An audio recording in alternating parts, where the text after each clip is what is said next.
আখের রসের গুণাগুণ সম্পর্কে আমরা সবাই অবগত।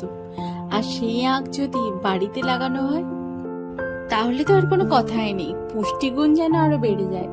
কারণ বাড়িতে যে আখ পাওয়া যায় তার থেকে আমরা যে রসটা বের করে খেতে পারবো তাতে কোনো ভেজাল মেশানো থাকে না। আর দোকানে যদি আখের রস কিনে খাওয়া হয়, বলবো না সবাই তাতে জল মেশায়, কিন্তু বেশিরভাগ ক্ষেত্রেই দেখি আমরা ওখানে জল মেশানো হয়।